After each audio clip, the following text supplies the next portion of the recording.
Hello. Welcome, everyone. Thank you so much for joining us at the Zehr Institute for this webinar, which promises to be such a great conversation. My name is DeMointe Wesley. I'm a student at the Center for Justice and Peace Building and a graduate assistant for the Zehr Institute, and I'm so happy to welcome you to this conversation. Before we get started, I'm just going to run through a bit of the logistics for today. Our scheduled host Tark is running a little bit late, so I'm going to be understudying. I hope that's okay. We're going to introduce the topic. We're going to introduce our esteemed guest speakers.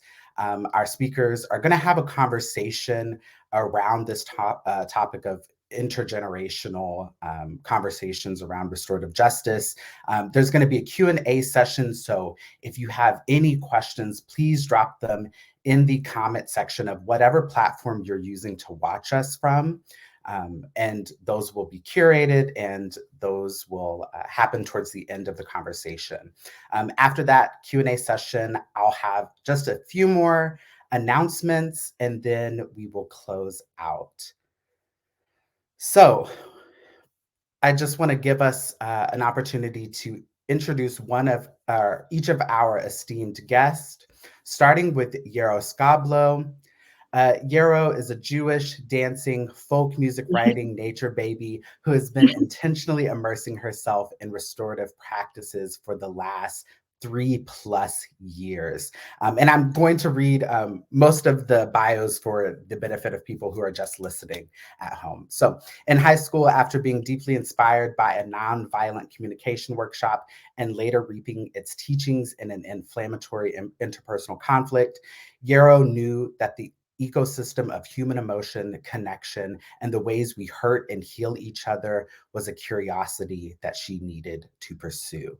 Yarrow is passionate about supporting alternatives to punitive and relationally severing systems, eager to uplift, call in culture, while thoroughly and lovingly addressing harm and need. And thank you so much, Yarrow, for being with us today.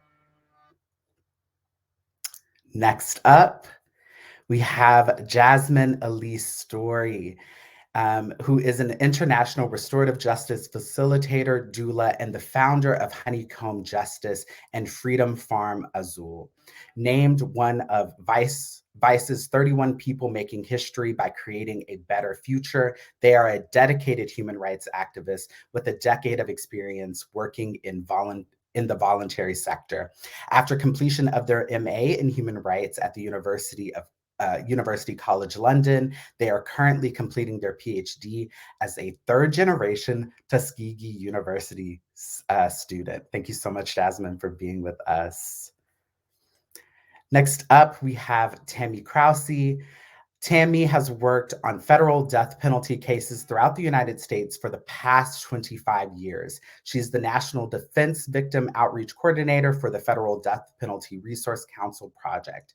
With Howard Zehr and Dick Burr, Krause pioneered the legal profession's defense victim outreach, which seeks to establish relationships between the defense attorneys and survivors and victims' family members of violent crime in an effort to bridge the historical gap between the two. Thank you so much, Tammy, for being with us. And last but certainly not least, we're joined by Lorraine Stutzman Amstutz, who is currently the denominational minister for peace and justice for Mennonite Church USA and was previously the coordinator of Mennonite Central Committee's Restorative Justice Program for over 25 years. She has provided training and technical assistance to restorative justice programs across the globe. She co-taught the restorative justice course at EMU's Summer Peacebuilding Institute for almost 20 years. She has co-authored the Little Book of Restorative Disciplines for Schools and What Will Happen to Me. She has also authored the Little Book of Victim Offender Conferencing. Lorraine worked as the foster care supervisor before serving in her current role, and she received her master's in social work from Marywood University in Scranton, Pennsylvania. So thank you all so much for joining us for this amazing conversation entitled The Arc of History Bends Towards Justice, an intergenerational and intersectional conversation about the restorative justice movement. A really important conversation to be having at this point in history and at this point in the movement's history. So I just want to start us off. Oh, wait, I think Tarek is joining us. So maybe Tarek can pop in. Hi, Tarek. Hi, everyone.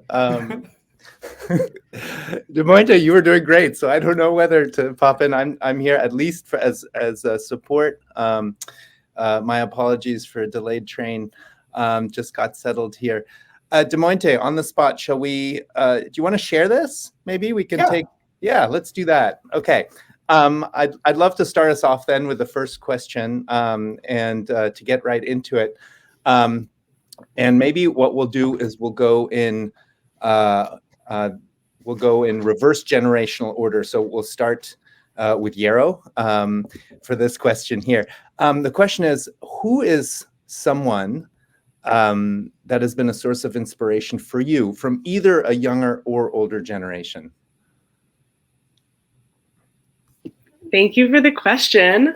Jasmyn, sorry to put you on the spot here. But when I was reading these questions in preparation, I was like, it's gotta be Jasmyn Story. I had the privilege and honor of being in process with them last year through the institution I am a part of, Hampshire College. I'm a student there. I'm a junior, and we were doing a process, interpersonal, interinstitutional conflict, and Honeycomb and Jazz was called to instruct and lead and support and provide hopefully relief and addressing harm and repairing. And I had the honor of being a co-facilitator, and it was the first time I'd really seen restorative practice in motion, in terms of conflict repair and repair of harm. And I learned so much in that experience, listening to, really experiencing pre-work and prep of what it takes to address need. And I'd never seen that in practice. I'd heard about it and read about it, and I was like, yeah, this is what restorative justice is. But the level of care and the orientation to detail, and really to the need and story of each participant, really was incredibly inspiring, and helped wake me up to the possibilities when we start to listen and ask the different question, Zehr may say.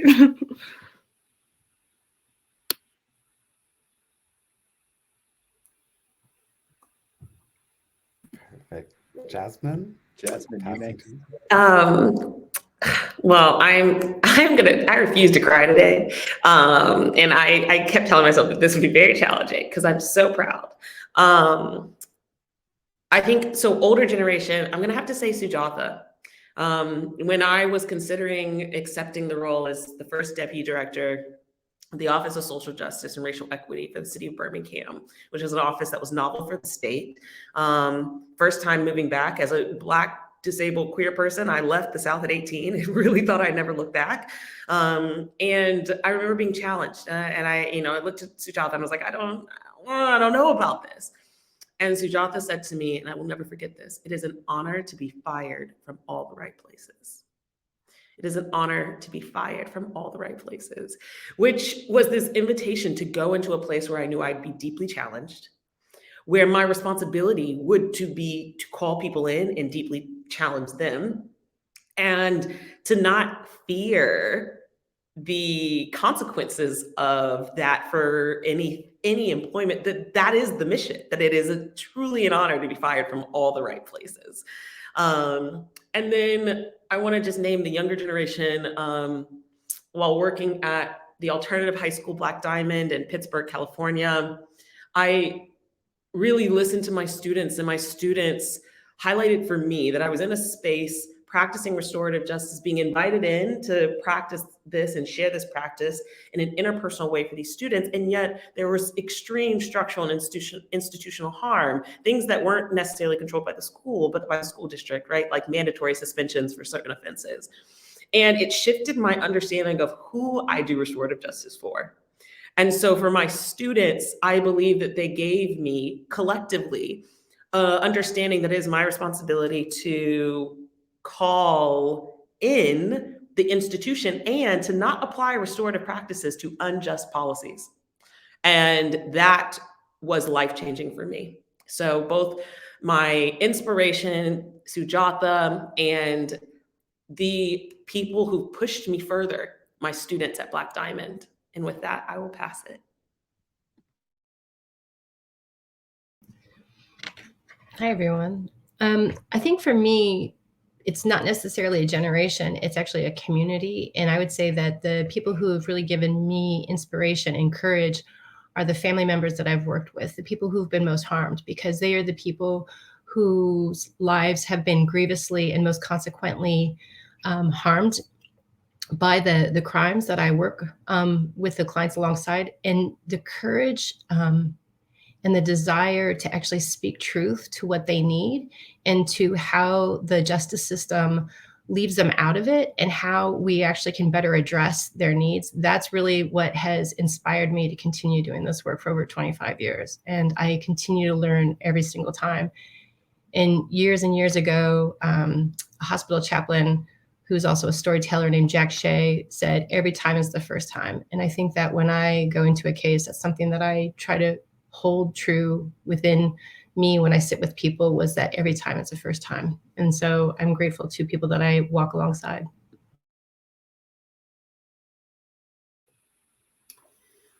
Being at the older end of this spectrum, this generational spectrum, I feel like it's so hard for me to name one person who is an inspiration, because I would leave so many people out, because I've been so inspired over the length of time that I've been involved in this work. But one of the things that really, I think, struck me when I thought about this question was thinking about my own family, my 3 children. I think they've taught me that over the years, they are the ones who have kind of held me accountable. And when I do things at home that's different from what they've heard me talk about, when I talk about restorative justice, that accountability, I remember my son and I having a disagreement, and, him saying, Mom, you teach this stuff all the time. How come, why are you responding the way you're responding? And it's that saying we've probably all heard, that, well, I don't like to take my work home with me. But I feel like if I can't take this home with me, if I can't do this at home, I can't do it anywhere. And that has really struck with me. And I think it's because of my children feeling like if I don't do it in the institution I'm working in, then I shouldn't be doing it. If I'm not doing it with my family and friends, then I shouldn't be doing it. So yeah, they continue to provide that inspiration to me, even as adults now. Beautiful. Thank you each so much for inviting those people into the space with us as we continue to have this conversation. Often when we think about restorative justice, there are a couple of names that come to mind, a couple of staple names, right? But this is a movement that has gone through many changes and is continuing to go through changes. And so for this question, I think maybe it makes sense to go in reverse generational order, starting with folks who have maybe been in the game a little bit longer. How have you seen the RJ movement change, specifically in terms of inclusivity and the mainstream public's relationship to it, to RJ? So again, starting with you, Lorraine, whenever you're ready. So again, how have I seen it change?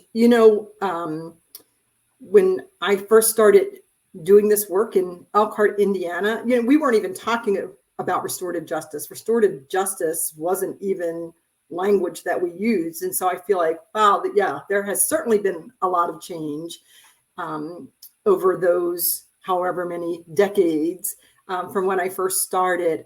And I think for me, the changes, they've been wonderful. You know, the people that are, I would say now, just looking at the screen, doing the work of restorative justice is who should be doing it. And so I feel like, I don't know, when, you know, when I was first involved and we first started talking about restorative justice, it was as if, I don't know that it was ever like white people owned it, but that's how it came to be. It felt like that. And so that was, to see that change happen over decades has been amazing. And I'm so grateful for that change and the inclusivity that's happened across generations, across, you know, ethnicity, across, you know, all of those changes have been happening. And I think that's so incredibly important. There's still, you know, I know we used to have these conversations about, you know, kind of mainstream public's relationship to restorative justice. I've still heard conversations about restorative justice and how it's being talked about that I don't even recognize. And so that always, there's that worry that continues to be there, that it becomes co-opted by the very system that I think is something that we've struggled with, and a system that we know is not one that we want in place. And so I see that. So I see the strengths and the challenges of how the movement has changed.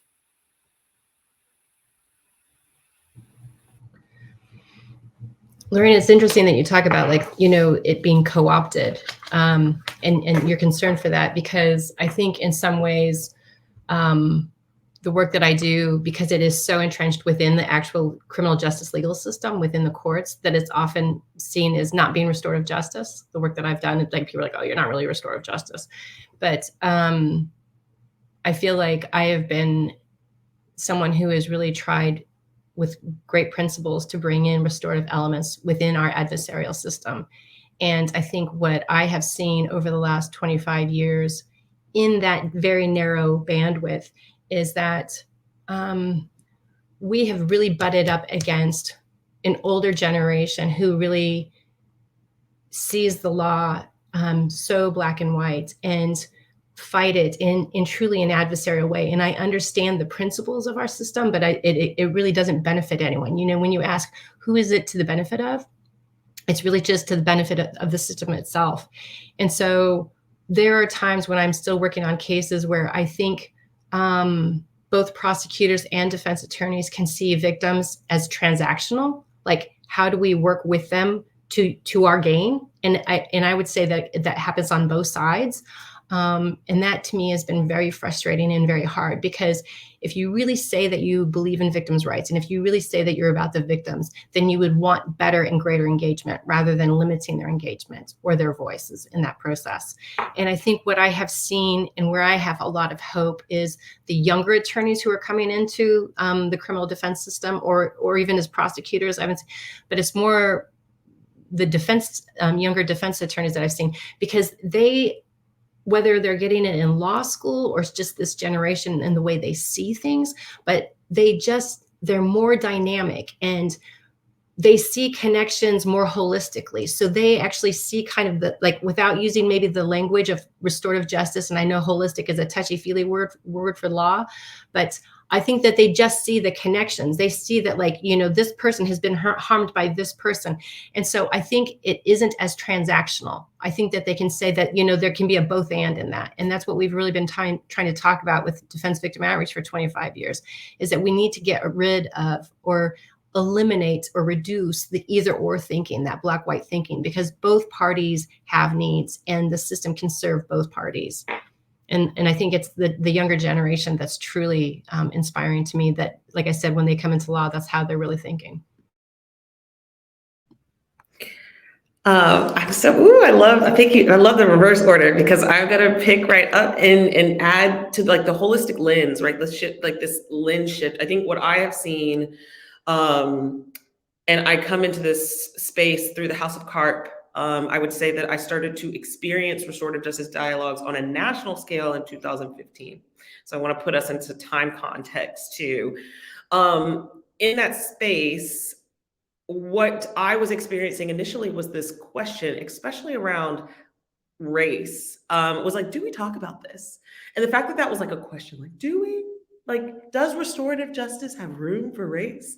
Was very much the spirit. It was an inquiry, which to inquire about something as serious as systemic and historical violence that has lasted over almost 500 years is a privilege, right? For it to be an inquiry is a privilege. For it to be the lived experience is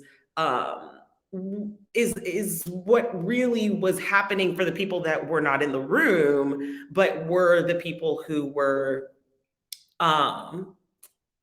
being the targeted demographic for our work, right? So it was like, it could live there, but for us practitioners, it's just inquiry.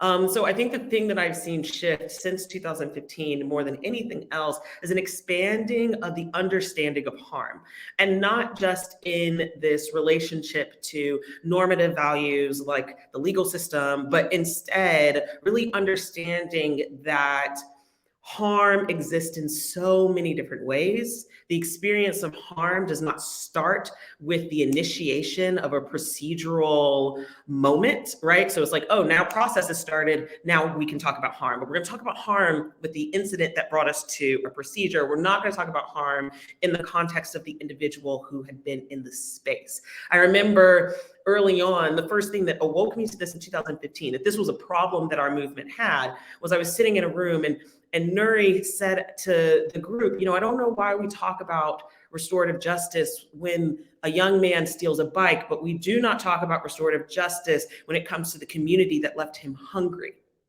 right? So it's this idea of where do we start these conversations? And I think for so many instances, aspects of people's lives were considered pre-existing conditions that restorative justice couldn't touch.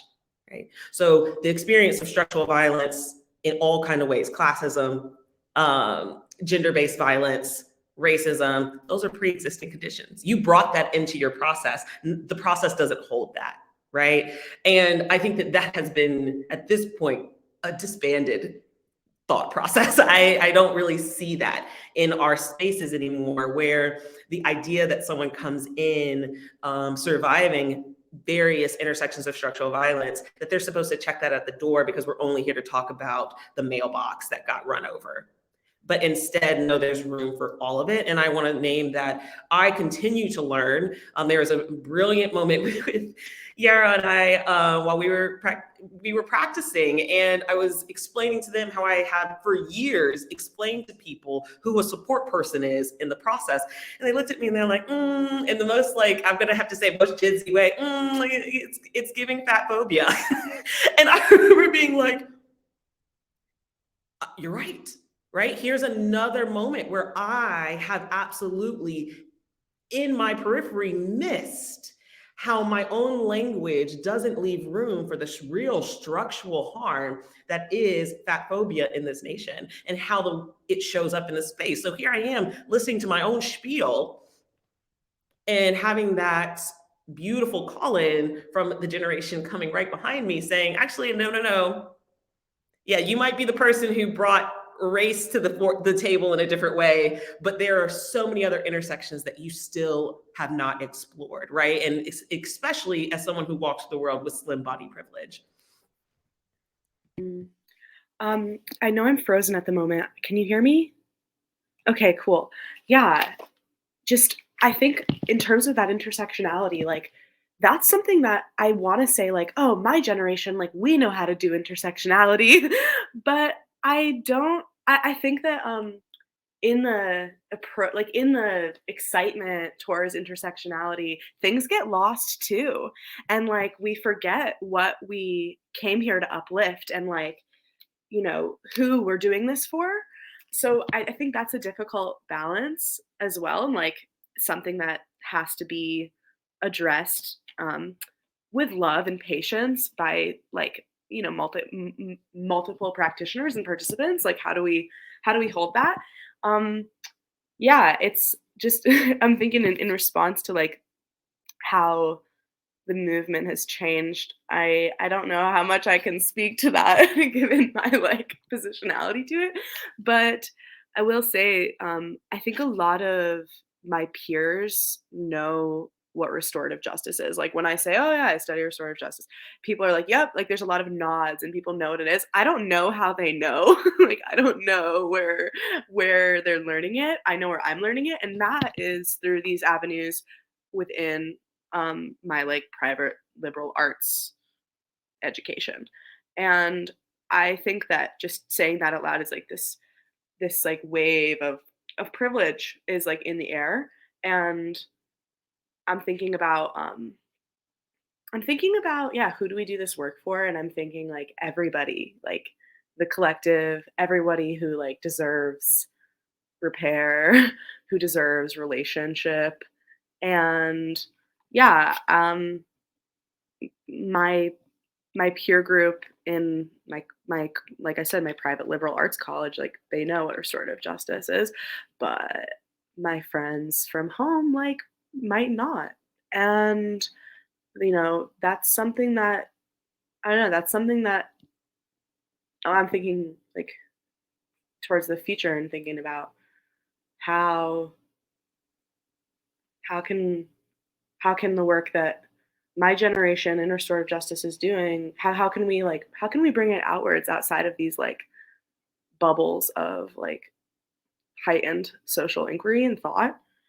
And yeah, and also I have peers who do have backgrounds in restorative justice, quote unquote restorative justice, that were in processes in their high schools and things that were criminalizing, and that were kind of this part of this co-opting, yeah, the co-optedness of the phrase restorative justice.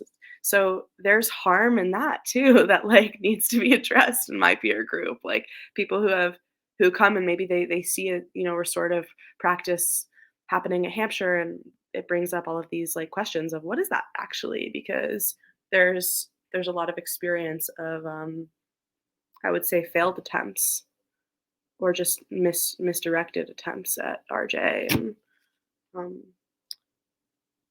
yeah, there's more. I mean, I think also, to speak back to that intersectionality, I do think that the conversation, that both and that you mentioned, Tammy, like that's something that I think is in this like rapidly changing and like scary world is something that people are realizing they need. Like we need to bring in the both and that's something that brings me hope and inspiration, and also like a lot of questions and a desire to call in support from the older generations too. Yeah, I'm really curious if you would be comfortable talking more about the distinction between your friends at Hampshire College and your friends at home, and you're saying in these bubbles. Like, how would you, and I'm not trying to ask you to label people or anything like that, but I'm asking for the distinctions. Like you said, we need to be able to break out of those bubbles, and so that, restorative justice is more known and accepted by other people. What could you describe more what you thought of those distinctions? Yeah, I mean, I'll speak to what I've perceived and what I can, which is that in at a place like Hampshire, or maybe I won't even say a place like Hampshire, at Hampshire, we have this restorative practice initiative that's like this little bird that's like trying to hatch out of an egg in like a cold winter. And like this egg is like cracking, and anyway, I won't go there right now, but basically like there's this bird that's like alive, at least it's alive. And at Hampshire, we know what restorative, we have this restorative ethos. Like we're trying to have this restorative ethos. We're aware, we're raising awareness of what restorative ethos could look like And we care. Like there's care. There's care enough for interest in repair. And that's, we have this program that's, on its way to flourishing and and already serving to help people. But anyway, there's that at Hampshire, and that's a resourced program. Like this is like a private institution. Like this program is well resourced, and I mean financially, for those who are like not understanding, but like yeah, there's money, and there's like people who have had the privilege of being educated coming to the conversation. And so I'll name that just like the privilege of college education.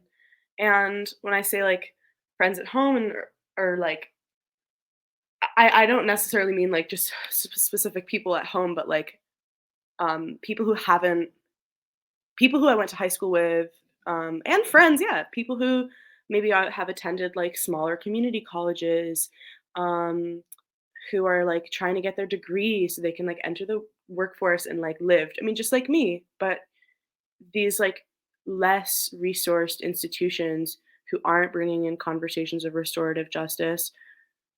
There are people who just they don't know. So they don't know what it is. So what I'm saying is that a restorative awareness is in itself like almost like a privilege in this country, or it's something that, like I mentioned, has been inflammatory in itself because of experiences that were harmful and misguided under this like fraudulent like naming of restorative justice, when it's really not that. And I think that does occur in places for people who don't end up going to these like liberal arts institutions where they get to like learn what restorative justice actually should look like.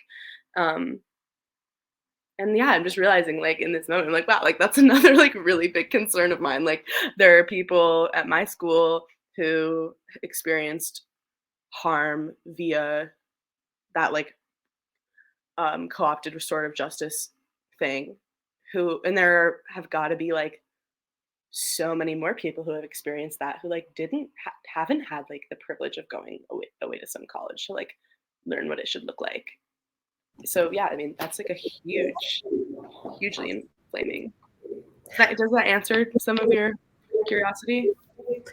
I want to hop in and follow you because I think that you and I do share this, despite the fact that we are a part. I'm a millennial, so we're not part of the same generation, but my access to this is also tied to an elite private college relationship, right? And so despite the home community I came from and the spaces I came from, the resonance I felt in my body learning this from David Karp in the classroom, but also watching him teach other folk, was because of my experiences at home.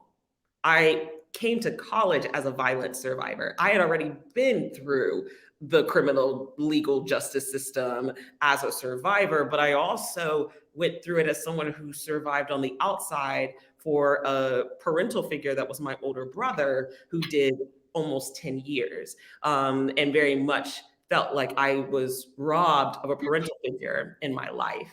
And so I had this home experience that then, because of my privilege, little p privilege, that became big P privilege after leaving that institution, I was exposed in a way that others weren't. I don't think that, it wasn't a surprise to me to be a part of the few young people of color at the 2015 NACRJ conference. And the only reason I was there is because someone allowed me to stay in a room that was already paid for by another institution, and the NACRJ gave me a scholarship.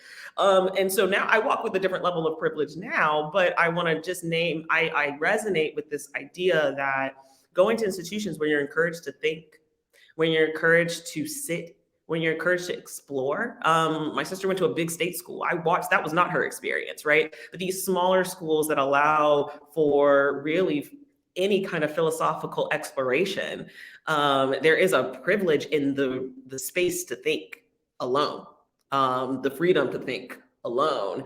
And I do think that is a huge separation. I might have found healing from my childhood past in that space, but the reality is my story is not unique. And there are a bunch of Jasmyns who stayed in College Park, Georgia, that stayed in Atlanta, stayed in Alabama, that never then received the kind of healing that this process and this learning provided me.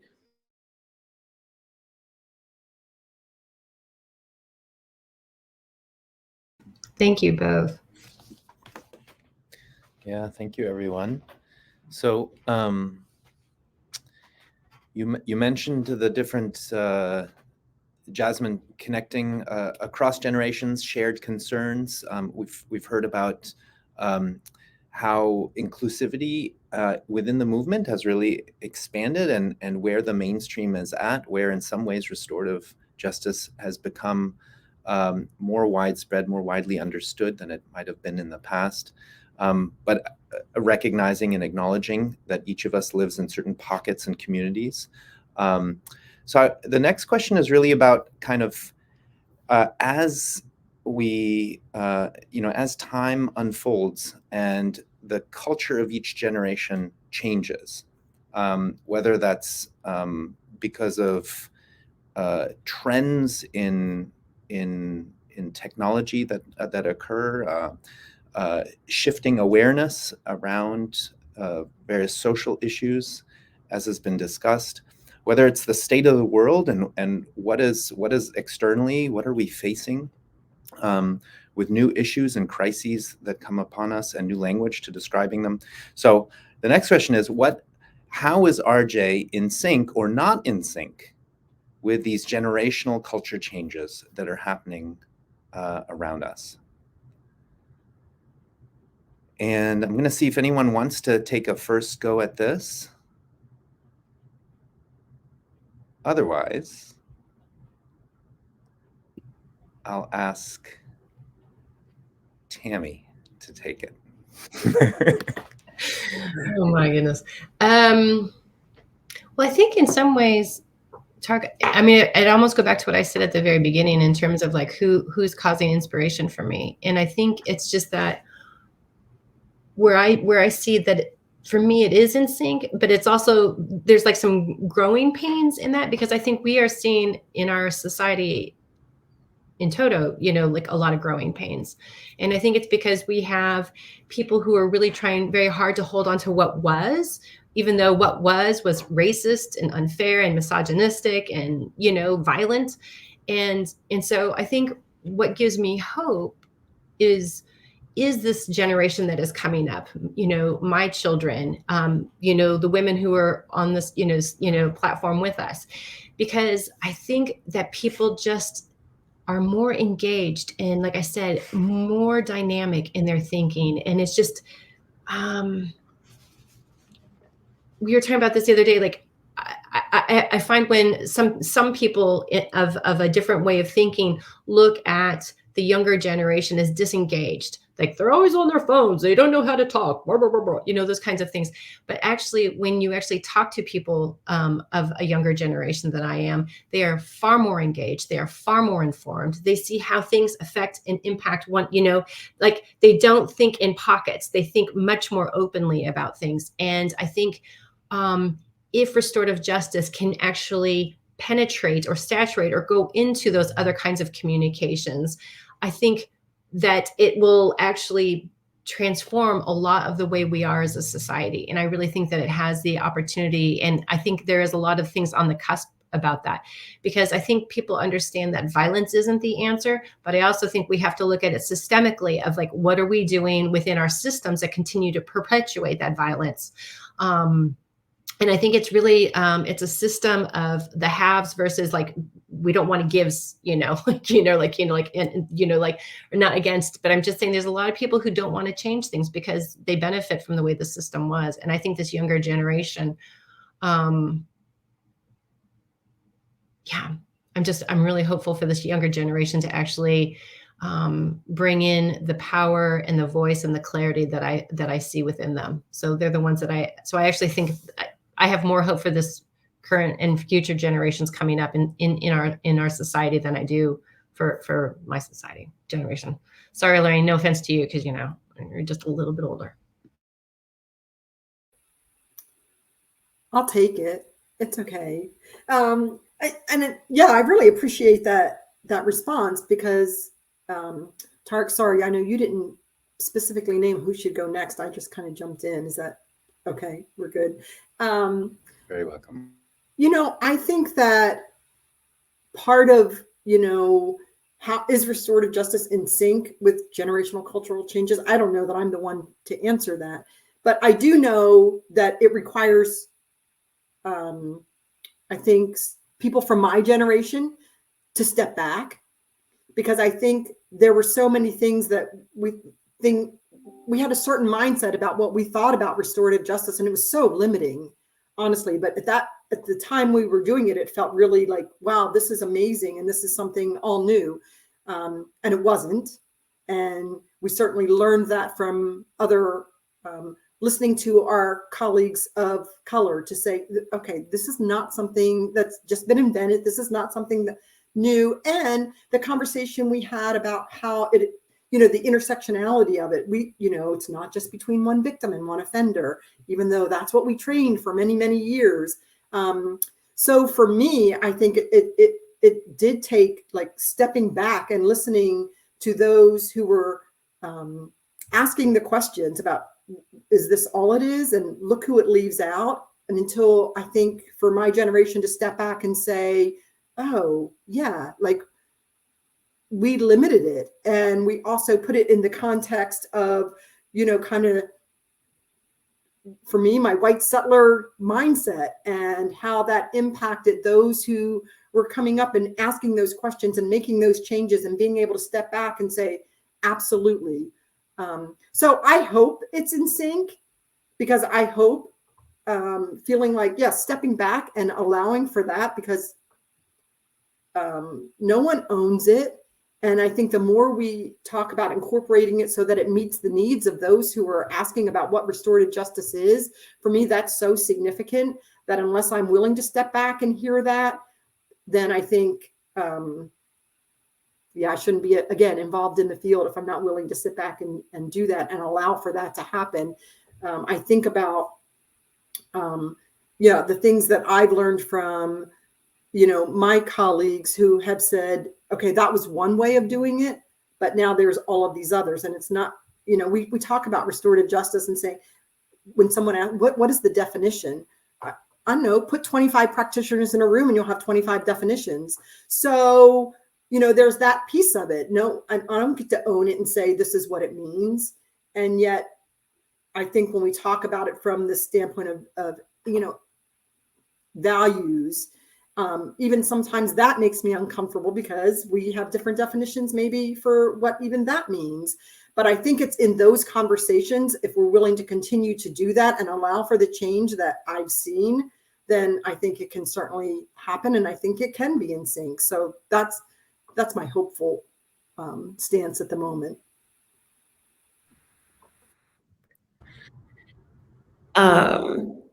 I think something that feels very loud to me.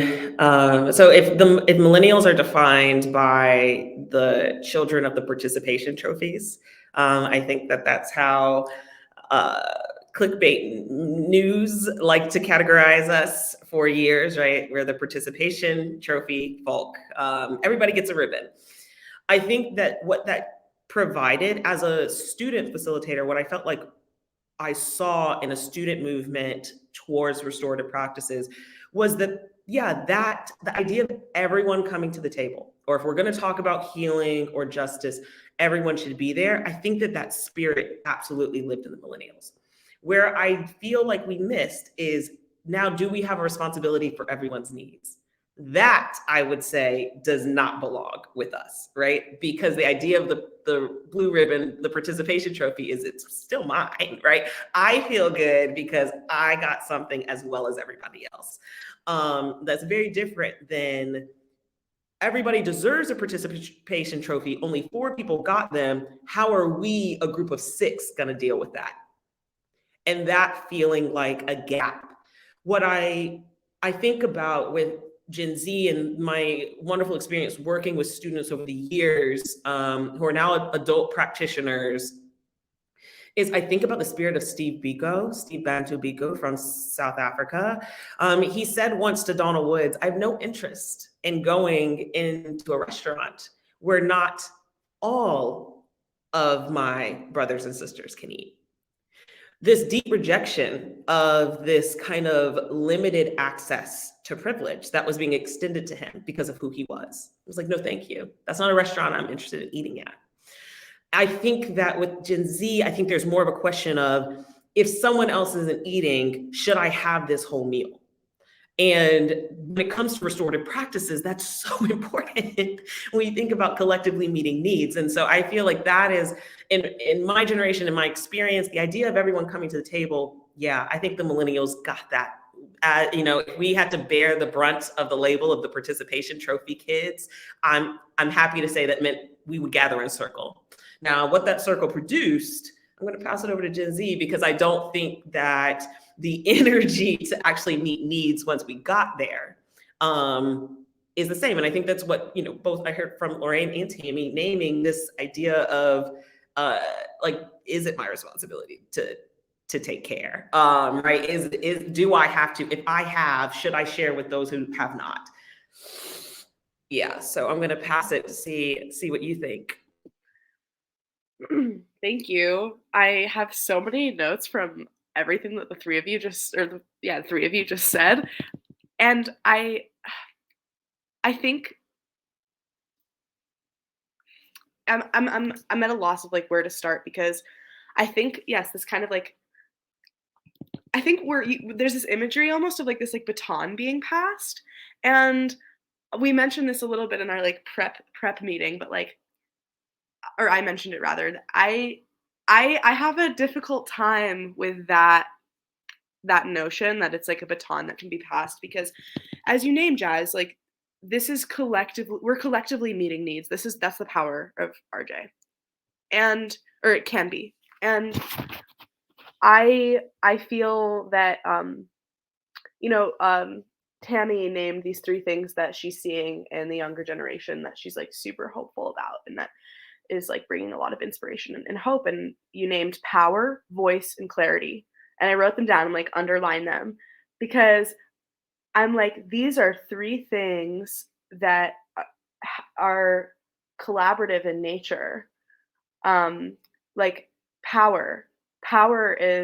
comes. I don't know where does power come from. I don't know where does power come from. But power, if power is voice, or if power is voice with clarity, that is something that is granted, is given, is shared. It's a stage. And I think I'm thinking back to my generation, going to DC for the March for Our Lives when I was, I don't know, 16 or 17. And just millions of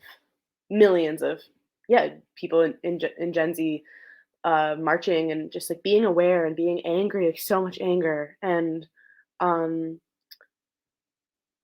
just this idea that our outrage is our power.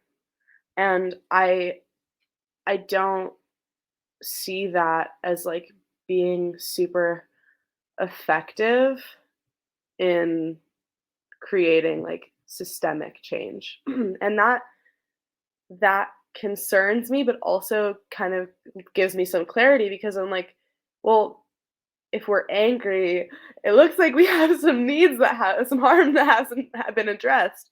And this comes to my first thought of the question, which is, how is RJ in sync or not with generational cultural changes? This notion that restorative justice is something that lives outside of us is not something I can get behind, because I think that restorative justice is something that we are creating, and not creating, but we are tending this fire. And it's yeah, I mean, it's something that it's something that I think we can decide, like, as we go. And I wrote we create we create restorative justice. And yeah, I think this changing, like I've said, I think I've mentioned this earlier, that like, I think like intergenerational collaboration is like a deep need for like supporting restorative justice through cultural change, because I don't know how my generation is going to infuse infuse our culture with restorative practices without support and guidance, and also like deep education on the system that we already exist in. Like, that's something that I see as lacking too. I just want to respond, Yarrow, to say I so appreciate your comments and that kind of call in to be collaborative, that we do this together. And I think if it can be that, rather than like for my generation saying this is how you should do it, but rather let's learn together, I think that's such a hopeful sign. I also want to say, just when you talk about power and the anger, I also want to say, you were doing that at 16. I am not telling you what I was doing at 16, but that was not it. So it's just that's what gives me hope. Like, you are thinking about those things. You were at 16. Yeah, I'm not going to tell you what age I finally started thinking, oh, I should start thinking about these things. But that, and I don't see that anger as being a bad thing. Not that you said it was, but I think of it because I think there's an understanding of the systemic power that needs to be dismantled. And if that's a righteous anger, and if that anger's there, I think it can really, that's where the work can be done. So just listening to you, I guess, just gave me hope for that. So thank you. I mean, thank you for the acknowledgement. There's a part of me that's like, seeing, like, yes. But there's another part of me that's like, no, you don't understand. Like, we are growing up in like this impending doom, like climate change, like not knowing if we are going to have the adulthoods that our grandparents or even our parents were afforded. And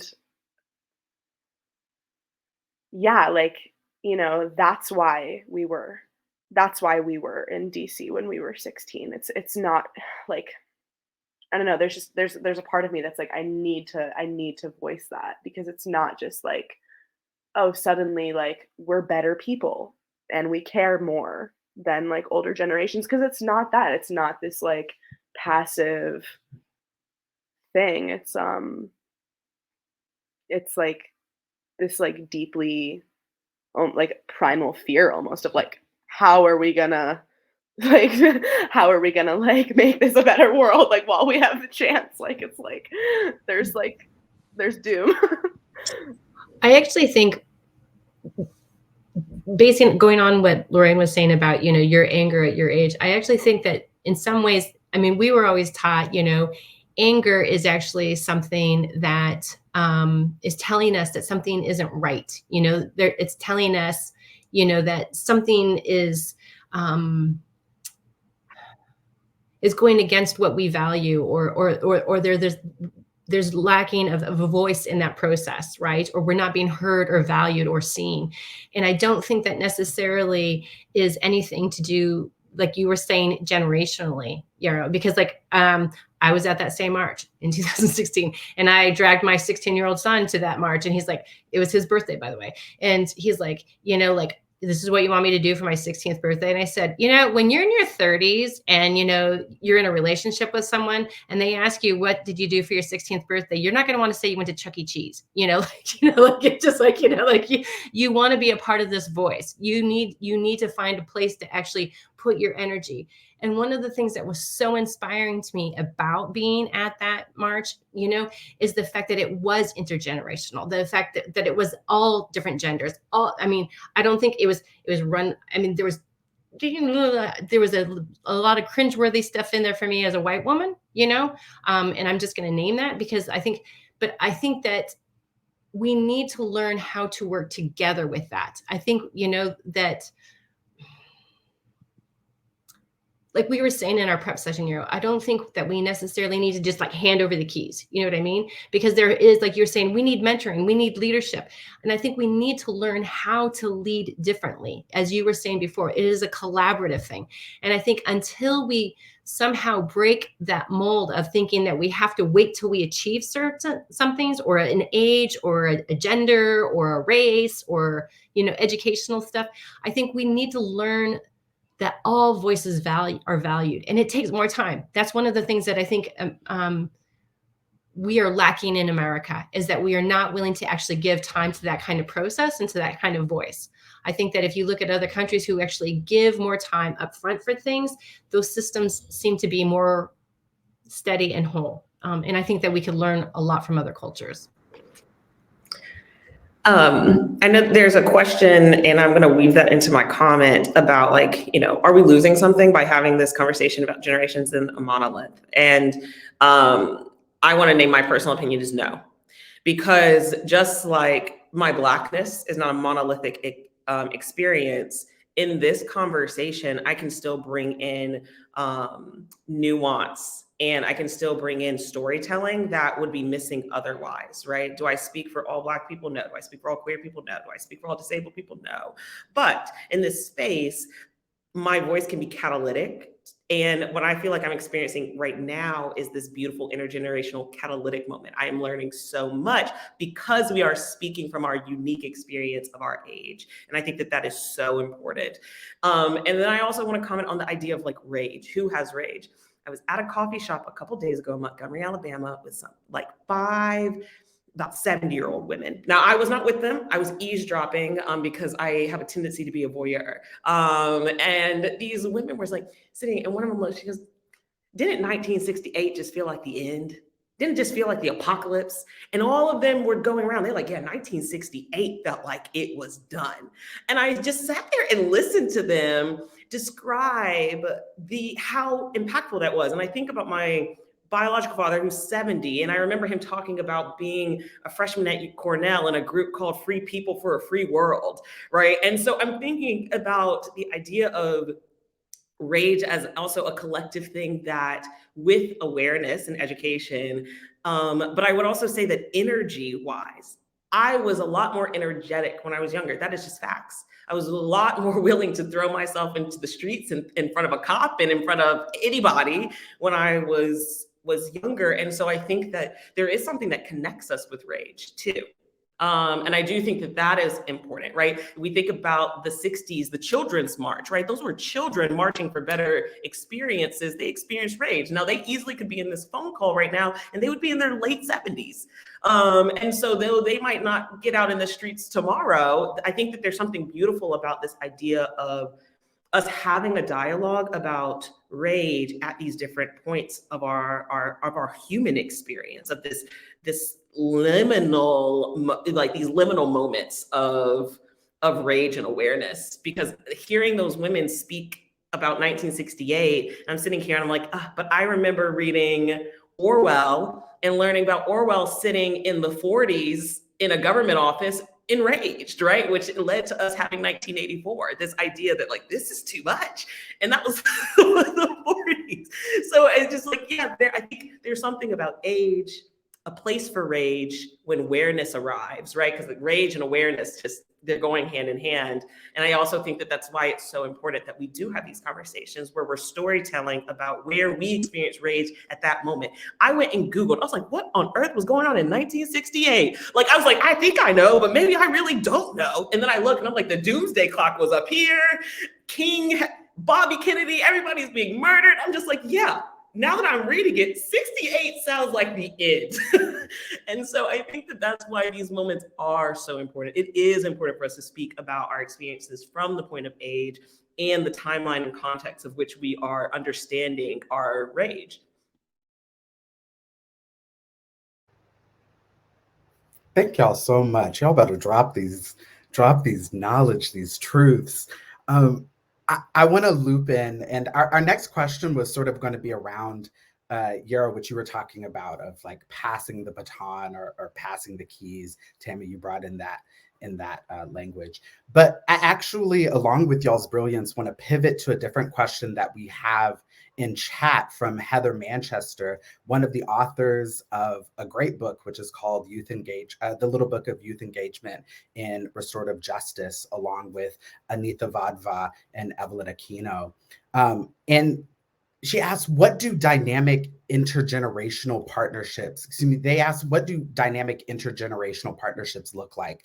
And I want to add to that, right? Like, how are subsequent generations, how can they be invited to carry this work alongside generations who have been carrying this work? And I also want to urge us to maybe think outside of just the work that is, to y'all's point, happening in these privileged spaces, right? Are there places in community where this work, subsequent generations can be invited into this work? So that's a lot, but wherever we can jump into that conversation, I think it's a brilliant question. Yeah, I have a thought. So my orientation to restorative practice, my interest in it came from my interest in nonviolent communication and my involvement in a local organization. I'm from Pittsfield, Massachusetts. The local organization is called Roots Rising, and our mission is to empower youth and build community through food and farming. Shout out them. And I did a summer program with them, and it was like 12 students, 12 high schoolers, and 2 leaders. At that point, it was like the co-directors, Jess Vecchia and Jamie Samowitz. And they were leading a bunch of teenagers from varied backgrounds, but Pittsfield has a large population of underprivileged youth, and you know, Roots Rising. I don't think that this is like their only aim, but bringing the concept and bringing the practice of community building and like leadership to these communities of lots of kids who like haven't been given these opportunities before. So I am thinking of Roots Rising because that was such a beautiful example of intergenerational partnership. And as the organization has evolved, they have this like program where alumni, like if you go through one of the programs and you get paid, and it's like you get paid to learn about like organic farming and to work in the local food bank. So it's like you're getting paid and you're learning about like meaningful work and service, and you're like getting into your community. You're like we have like the Berkshire Dream Center here, which is like an amazing church and outreach center for food accessibility, and we were distributing food and stocking the food bank and also working on these like local farms and getting paid, and it was transformational to say the least. But as when you graduate, if you're interested, you get to like apply to be on graduate level crews. So then you're working in their farmers market. We have like the first youth run farmers market in the region, Pittsfield Farmers Market, and you get to experience like, I had the privilege of like helping to write policy for our farmers market of like what could and couldn't be sold there, and like examining like what ethics do we want to represent as a community. How do we interrupt food apartheid in our community? And this comes from this collaboration. It comes from years of relationship building. But it starts in the summer. It starts in like a 5-week period. And the thing about like this model is that what I experienced and what I know many of my peers who have gone through the same program have experienced is like serious empowerment of voice, power, clarity about our purpose, about meaningful work, and yeah, just empowered to recognize like, oh, we are capable of incredible things. Like we are capable of incredible and collaborative things. And then just like trusting the youth voice, like my mentor Jamie, who's the co-director of this program, like Jamie Samowitz, she says like we often underestimate like the wisdom of youth. And I think just like that notion in itself, like that teens have like a lot to give. Like teenagers, like 14 through like 18, have a lot to give. And I think like that attitude's like, it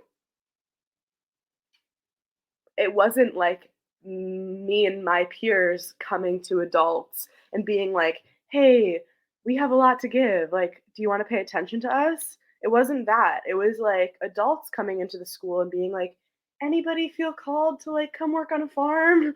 And people were like, hey, I think I have I have a lot to give. And then it's like, so it's really about opportunity. And like, I think like, for like in terms of community studies, like what we do now creates the infrastructure for what will be possible for those who are younger than us. And so I'm thinking about like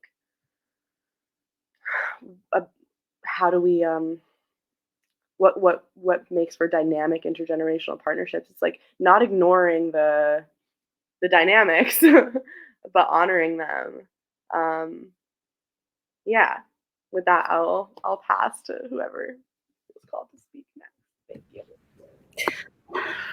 I'm going to pick up behind you because I think that, well, like one, this dialogue exists because Hampshire College allowed me to say what I believed intergenerational collaboration should look like, which is, oh yeah, no, I'm not going to handle a case and I'm not going to co-facilitate with a student, but I'm not going to say that brilliance is mine. That's how I learned.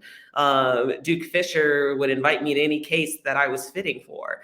And I was co-facilitating as a young person, just like Yarrow, at the age of 20 years, when I'd go into schools and they're like, how long have you been doing this? I'm like, I've been doing this for 8 years. And they're looking at me and they're like, how, right? And that's because I was learning, but it was the co-learning that happened in that space. It was me being able to say to Duke, like, my understanding of whiteness is different than yours. So I have a feeling that something about this case and something about that person is not what we think it is. And at the same time, because I learned that model from Duke, where I'm learning from him and he's sharing with me and we're prepping on equal footing and I'm getting paid. And I want to emphasize that because you named that. I'm getting paid to do this and walk this with you on equal footing. That level of respect and dignity that provided allowed for me to use my voice in a way that otherwise I probably wouldn't have, because it's like, I'm not the expert. I haven't been doing this for years. I shouldn't say anything. But in those moments, there's collective growth. I learned my bulk of my practice from Duke. And then I sit here and I started this story off talking about how my practice has expanded because of my work with Yarrow, right? So I think that it is all of these opportunities where we can, with equity, so emphasis on paying people, and with dignity, provide collaboration. I think often our programs ask young people to do things for free. That is just something that I know as a beat down millennial, I would never bring into the next generation as a leader. Like, you're not going to work with me and not get paid. It's just not an option. So I think that is also really important. Can we provide equitable opportunities for co-learning and collaboration across generations? And when we do, there's just so much beauty in what's possible for both practitioners or both communities across the generations. I think one of the things that I think about when, in terms of that intergenerational was when I stepped back from MCC and before I came into my current position, I was a foster care supervisor. I came into that saying, you know, I don't know, that's not my area of expertise. And they said, it's okay, we want you to build a team. Like, we need a team. And I was supervising 6 20-something-year-olds. And so I remember coming into that space thinking, well, okay, yes, I'm the supervisor, but if we don't do this work together, we're all going to fail. Like, it's not going to happen. And so I think that's what we talk about, is how do we, you know, if for me, one of the core values of restorative justice is relationships. That's what I need to do first. I need to find out who you are, and I need to value that. And I need you to teach me as much as you're expecting me to teach you. So how do we do that together? And for me, that's what happened. One of the first learnings we had is they said, we want to learn to can. And so we can together on weekends in the summer, because I love to can. I'm just going to say it. So we can together. They taught me everything I know about foster care because they had been doing it. And then from there, as I learned more, then I could ask a different set of questions. And I felt like they were asking because they were just in the trenches every day. So I just felt like, I mean, I feel like that's how we should approach the work. That's how we should talk about these partnerships, that it's not one of us bringing all the wisdom and the other one just soaking it up. We're learning together because we come from such different places within kind of that spectrum. So for me, that's what worked. And that's what I feel like I want to do within this realm in the same way. How do we do this together? That's how it has to be. And it's through relationships. That's what works for me.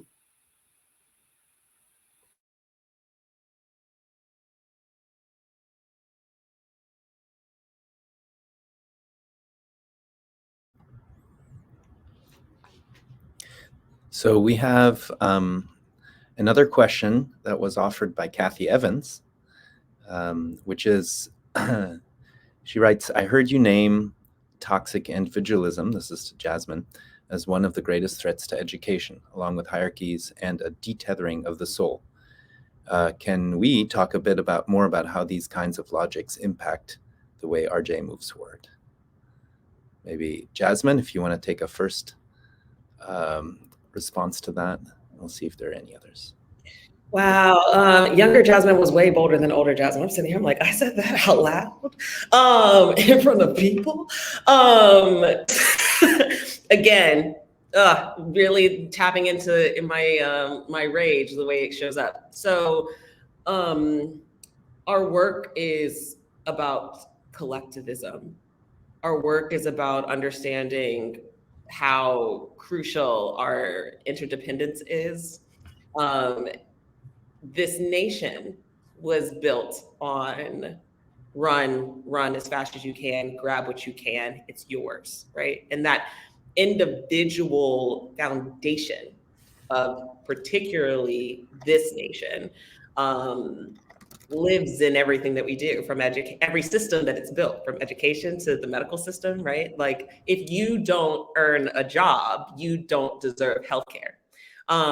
This understanding that every system we built actually has this pervasive understanding of our responsibility, our relationship to each other. I think it is the antithesis of restorative practices. And I think often when there are spaces where restorative justice shows up in the most toxic way, right? As we know, it has in schools, where we now have seen a whole generation of adults who are like, that horrible restorative justice thing I experienced in middle school, right? The movement's old enough that we have harmed adults as children.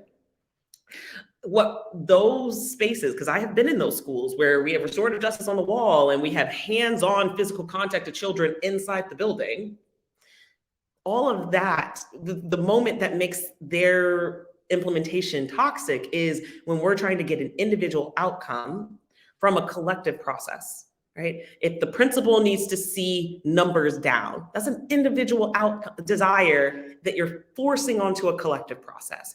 If a community decides that one person deserves something out of another person, and that is the sole focus, then we've also once again put this individual desire on top of a collective process, which is limiting to our imagination and to what is possible. I think about, and I took this from one of my favorite PBS shows is Inspector Morse. Yeah, don't judge me. I'm an old white man sometimes. I don't know what it is, but I love Inspector Morse. And there's this episode where this man asked the question, 2 plus 2 equals what? And of course, everybody answers 4. But then he asked the question, 4 equals, right? And from that, he received a number of answers. And I use this in my training to say that restorative justice is 4 equals, right? It's 4 equals. But when we allow individualism to come into restorative justice, it's 2 plus 2. And so that I feel like is the toxicness of the way individualism shows up. And all of us are formed by, that have grown up in this colonial space are formed by that, if we like it or not, because especially if we've gone through any of these systems that this space created. And so I find myself challenged in how I show up as well, to really ask myself, like, am I showing up asking 4 equals in this process? Or am I showing up saying 2 plus 2? Jasmyn, thank you. Just thank you. I was scribbling notes so quickly for what you said. And I think for me, for exactly what you were just saying in terms of like this toxic individualism. And I think I talked about it at the very beginning of, for so many years, people are like, oh, are you really restorative justice? And I think that's one of the reasons why I moved away from this community for so many years, is because I wasn't being perceived as doing restorative justice. It was like, really, you're just like, doing the defense works, like in restorative justice clothing. And it's like, people weren't willing to see it because somehow within like, when I came into this field, there was like almost like a trademark next to what restorative justice was. There was like, if you're not doing it this way, somehow like there was a method. It's exactly what you said. I wasn't doing 2 plus 2 equals 4, like because I was trying to actually do restorative justice in a different system, somehow it was less than or wrong or corrupt.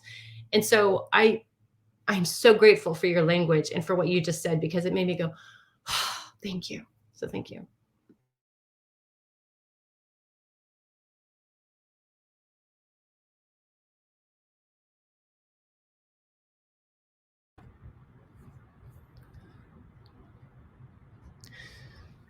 Thank you. I'm going to venture to guess that in this brief transient virtual community and space, with those who are both here online and visually, and those who are watching, there are a lot of these intergenerational connections and inspirations and mentorships crisscrossing all across the world. It would be fun to map them.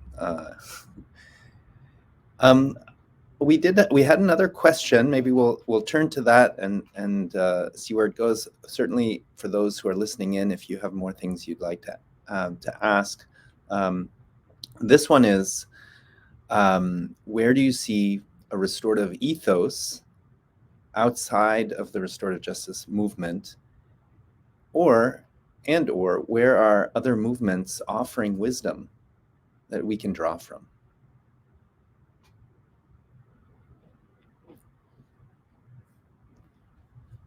And maybe Lorraine, I haven't heard from you in a bit.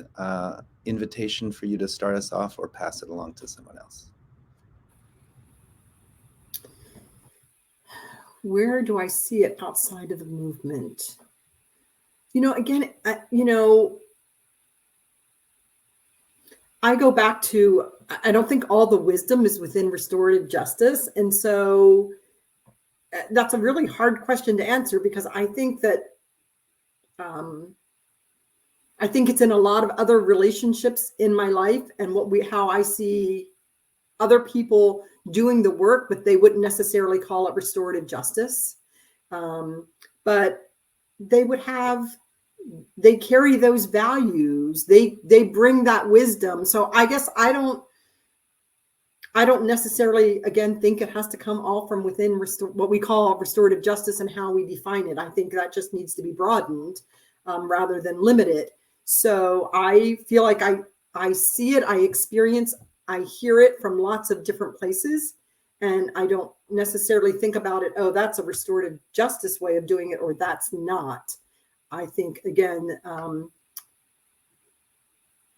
or it's at least not restorative justice, how I, have come to know it, because my way of knowing it isn't obviously the only way and shouldn't be. And so I feel like, I don't know, if we're not learning about that every day from each other and taking that in, then I'm not sure we're really doing the work. So for me, it's significant to be open about where that looks, where we see it, how it's happening, and what we do with it.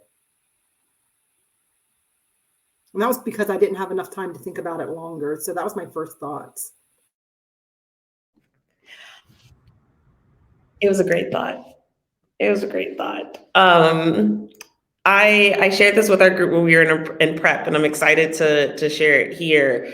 One, I think a good rule of thumb, if you're looking for restorative ethos outside of the movement, is any community that has been pushed to the margins, which means they've been forced to survive on their own, will always have a restorative ethos, right?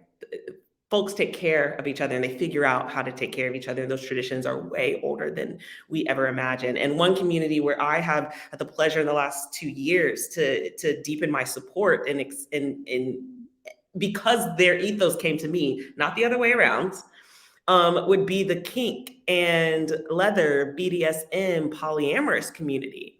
And if you think about it, these are communities that are deeply built on the foundation of trust and consent.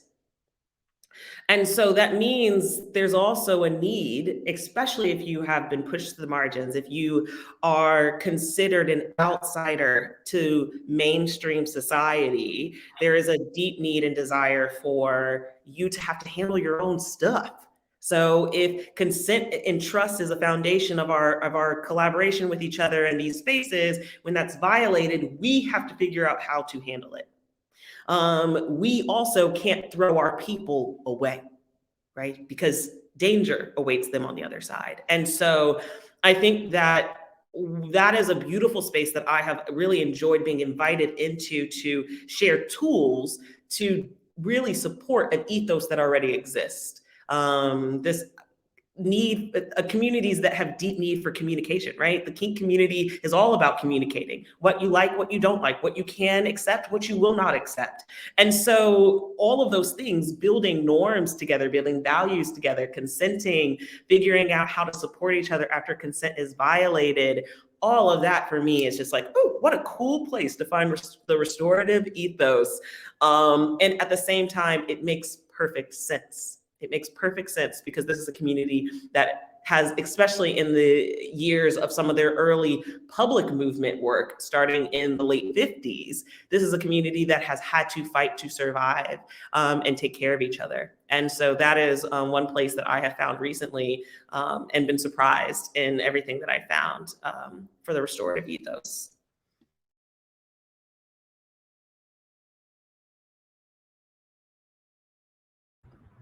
Tammy or Yarrow? Yeah, I can hop in. Go for it. Okay, I think I'll be brief. Kay Pranis is doing a series right now called "Considering the Spirit of Restorative Practices" together with Kay Pranis, considering the spirit of restorative practices.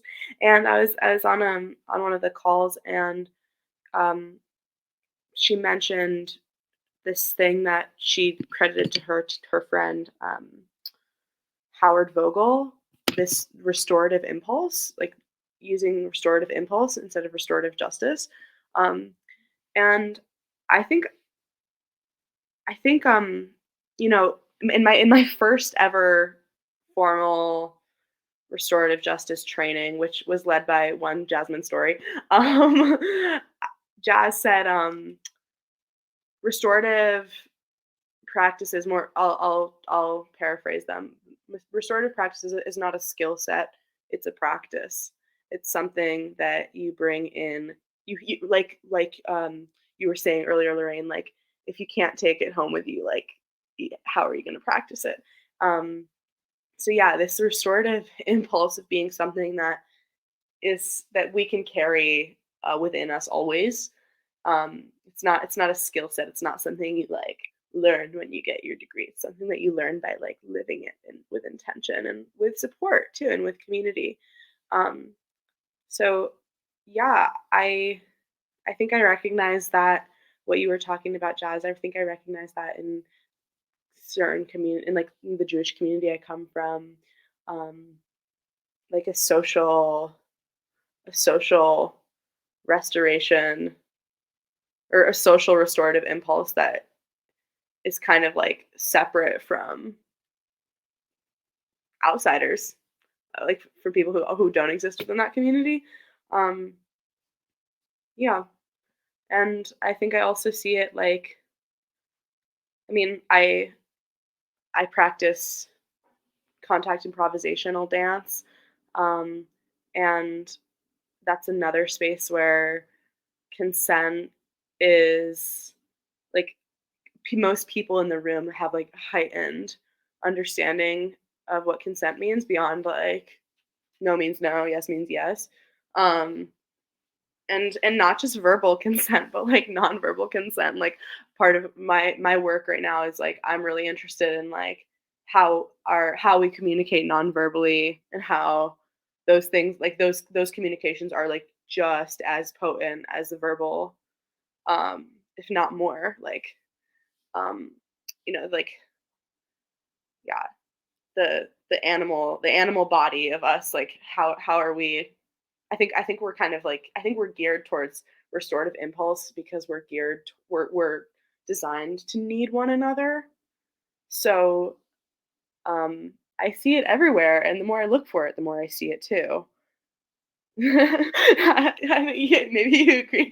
Yeah, the more I look for it, the more I see it, and that gives me hope. It's like I just need to remind myself more. Like I should wake up and be like, look for restorative impulse today, especially in the people who are bothering you. Yeah. I think for me, where I see the ethos outside of the restorative justice movement, but it's also integral to what it is, but it's something that I don't think we see enough in our society, is the ability to truly apologize. And that's in interpersonal relationships, as Lorraine was saying, it's in our professional relationships, and it's learning how to actually truly embody what it means to apologize. It's not I'm sorry, but, or I'm sorry if. It is I'm sorry, I did. And it's learning like the 4 simple steps. And it's amazing to me in trying to really live that, because, not doing that, oh, I don't bring my work home with me, because when you're like face to face with it, and it has transformed my relationships because of my willingness to own and know when I hurt somebody, even if I didn't mean to, or if I didn't intend to. And those are all the qualifiers, but just learning to not really qualify the apology, really own that somebody was hurt by my actions or my behavior, and saying how I'm actually going to change it. And not asking, I hope you can forgive me, because that's putting the respect or the response, or the, sorry, not respect, putting the responsibility back on the victim or the person who was harmed. And so I think that's the ethos that I've really been working with the hardest personally, in my life. And it's still the most challenging. I would second that. It's the most it's the most challenging for me too. Yeah, like I want to apologize, but I'm hurt. Like, yeah, I don't know.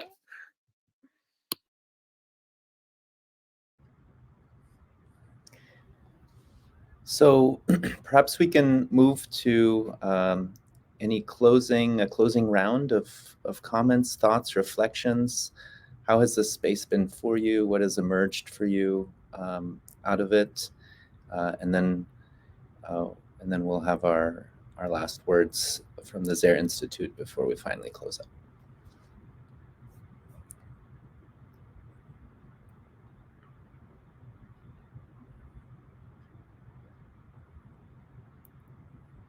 And maybe, yeah, I was gonna say, Yarrow, I'd love for you to start us off. With closing thoughts. Mm. um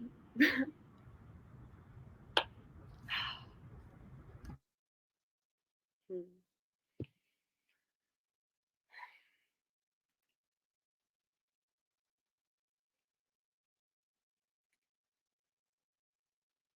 space. Like, how can we, like, I don't know. I mean, I feel like I'm thinking about like my relationship, like my closest relationships with like one of my best friends who's like on this chat, um, or on the call right now. Like, we practice restorative justice in our relationship in the way we listen and apologize to each other. And I don't know, that's like I'll just say that's like the prayer that, like, I've been transformed by what Tammy was just illustrating, and that is my living prayer, to quote the late Kevin Locke, brilliant circle dancer and incredible elder. Yeah, that there's a lot of different ways we can pray, and the highest tier is this, like, you can speak the prayer, you can sing the prayer, you can dance the prayer, but the highest form of it is living the prayer. So I'll say that's like my living prayer, is that we can all be invited in and shown enough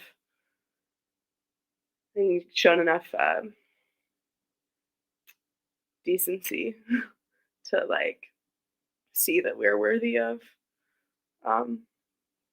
restorative impulse. I'll pass to Jazz. I think something that was very loud for me is it's so easy to forget the medicine you've always known. I grew up in the South, so I grew up with storytellers, if I liked it or not. But I'm sitting here, and as much as I'm like, yeah, we need more of this intergenerational conversation, what I think I'm leaving here most grateful for is, like, mostly with Kathy's reminding me of things I've said in the past. I need to have an intergenerational conversation with myself. I think that that's important. Just like I also want to know about Lorraine at 16. I need to explore myself, because I'm not going to pretend that age is something that is stagnant or something that removes me from movement. No, I'm evolving into a different servant in this movement. And I need to remember the ways I've served in the past, just so I can understand and appreciate how I serve in the present. It is a radical thing to be here with both my elders and my student. It's at the same time, I really want to tap into the 16-year-old that refused to go to prom because same-sex dates were banned. I need to talk to that person. I need to storytell with that version of myself. I need to remember my rage. I need to remember what it felt like to learn something new and then reject it as a reality, right?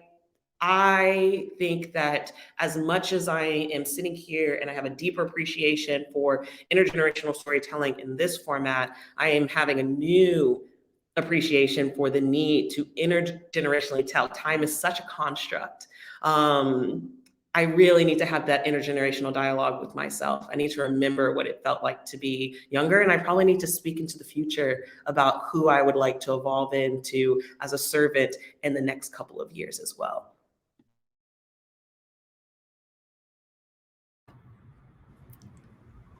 I'm just going to say briefly, Jasmyn and Yarrow, thank you very much. I have so much to think about based on just your closing comments, both of you, and also the 4 equals. Thank you. I just want to say it's been great sharing the space with you. Thank you. Would love to do it more, whether it's telling 16-year-old stories or something else. Let's do it.